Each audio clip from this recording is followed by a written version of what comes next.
Everyone walked out of No Time to Die thinking they had just witnessed the impossible. James Bond, the one man who always escapes, the one character built on survival, finally stayed behind and died in a storm of missiles. It felt definitive, emotional, almost too clean.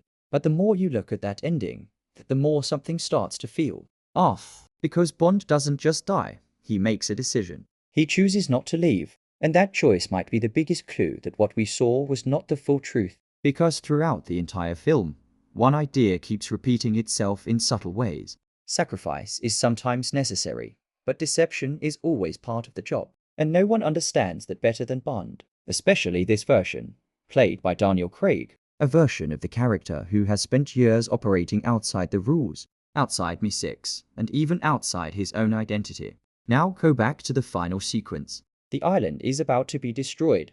Bond is infected with nanobots that make it impossible for him to ever be near Madeline or his daughter again. He opens the blast doors. He completes the mission. And then, instead of running, instead of even trying, he stops. He accepts it. But here is the detail that almost everyone overlooks.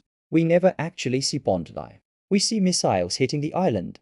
We see fire. We see destruction. But we do not see a body. And in a franchise like James Bond, that detail is never accidental. Because death in this world is almost always shown clearly when it matters. And when it isn't, it usually means something else is happening behind the scenes. Now add another layer to this. Mi-6 knows everything. Or at least, they want everyone to believe that they do. But what if this time, they were involved in something much bigger? Because Bond's condition at the end of the film creates a problem that cannot be solved in a normal way. He cannot return to the life he had. He cannot be near the people he loves. And he cannot simply disappear without consequences, because enemies would keep searching for him. Which creates a very specific kind of solution. One that intelligence agencies have used for decades. You don't save the agent, you erase him. What if the entire death of James Bond was not just an ending, but a cover? A perfect, public, undeniable event that allows Mi-6 to remove Bond from the world completely. No loose ends. No questions. No enemies hunting him. Because as far as the world is concerned, he is gone. But that raises another question. Would Bond agree to something like that? And the answer might be hidden in the emotional core of the film. For the first time, Bond has something real to protect. Not a country. Not a mission. But a family. And the only way to truly protect them might be to make sure that James Bond no longer exists in any form that can be traced. Which means his death is not a sacrifice in the traditional sense. It is a transformation. A disappearance so complete that even his allies have to accept it as real. And this is where the theory becomes even more unsettling. Because if Bond is alive, then someone had to help him escape an island that was seconds away from being destroyed. And there is only one organization capable of pulling off something that precise under those conditions. Mi-6. Think about the timing. Think about the technology. Think about how many times in the franchise impossible extractions have happened at the last second. If Mi-6 wanted Bond out, they could have done it. Quietly. Invisibly. Leaving behind nothing but the illusion of total destruction. And suddenly, the ending of the film starts to look less like a tragic finale and more like a perfectly executed operation. But if that is true, then the story doesn't end there. Because a man like James Bond does not simply retire and disappear forever. Not when the world still needs someone who operates in the shadows. Someone who has no official existence, no identity, no past that can be traced. A ghost. And that leads to a possibility that changes everything. What if the next era of Bond is not about replacing him? What if it is about revealing what he became after the world believed he was dead? And if that is true, then the version of James Bond the world believes is dead might actually be something far more dangerous now. Not an agent, not a number, but a ghost. Because once Mi-6 removes you from existence, you stop being limited by rules, oversight, or even identity. You become the kind of asset that officially does not exist, which means anything you do can never be traced back.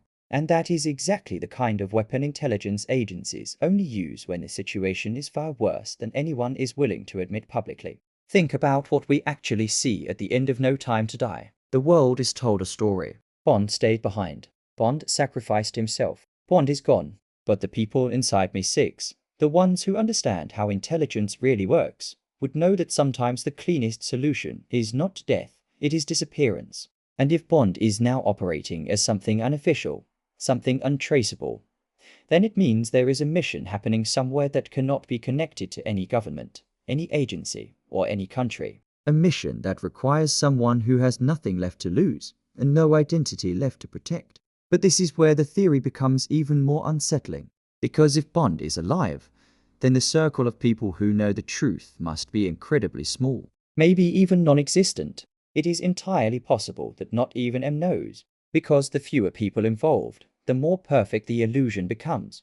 And in that case, Bond is not just working in the shadows, he is completely alone in them. No backup, no official support, no way back, which raises a disturbing question.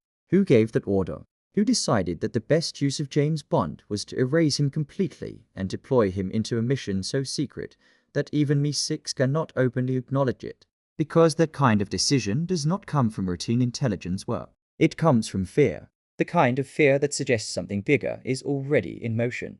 Something that cannot be stopped through normal channels. And if that is the case, then the real reason behind Bond's death might have nothing to do with Safin, nothing to do with the island, and nothing to do with sacrifice at all. It might have been preparation, because there is one detail that becomes impossible to ignore once you start looking at the bigger picture. The technology introduced in the film, the nanobots, the idea of a weapon that can target specific DNA and spread without control. That concept alone is too dangerous to simply disappear after one move it. It changes the rules of warfare completely. And if that technology exists, then someone else out there is already trying to replicate it, improve it, or weaponize it on a much larger scale. Which means the world is quietly moving toward a kind of threat that traditional agents cannot handle anymore. You cannot fight something like that with a visible organization. You cannot stop it with standard protocols. You need someone who operates outside the system entirely. Someone who can move without being tracked, without being identified, without even officially existing. And that brings everything back to Bond. Because if MI6, or someone above them, needed a perfect operative for a situation like that, there is only one solution that makes sense. You don't send James Bond on the mission. You erase James Bond, and then you send what remains. But here is the part that makes this theory even darker. Because if Bond is out there, operating as a ghost, then every mission he completes pushes him further away from the life he once had. Every action he takes makes it harder to ever return. Because the longer the world believes he is dead, the more dangerous it becomes to reveal the truth. Not just for him, but for anyone connected to him.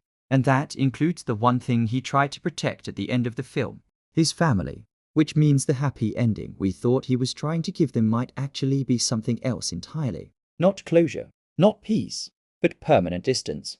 A life where he watches from afar, unable to ever step back into the world he saved. And if that is true, then the story of James Bond did not end in that explosion. It fractured. One version of him died in the eyes of the world, and another version kept moving forward into something much colder, much quieter, and far more dangerous than anything we have seen before.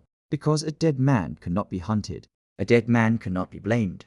A dead man can go anywhere. And if that man is James Bond, then the real question is no longer whether he survived. The real question is what kind of mission could possibly require turning the most famous agent in the world into a ghost no one is even allowed to look for. And if that mission is still ongoing, then somewhere out there, the man the world believes is dead is still moving, still watching, still completing orders no one else even knows exist. Which means one thing: James Bond didn't get an ending. He got erased. And if a ghost like that is still out there, the next time the world sees him, it won't be as a hero. It will be because something has already gone terribly wrong.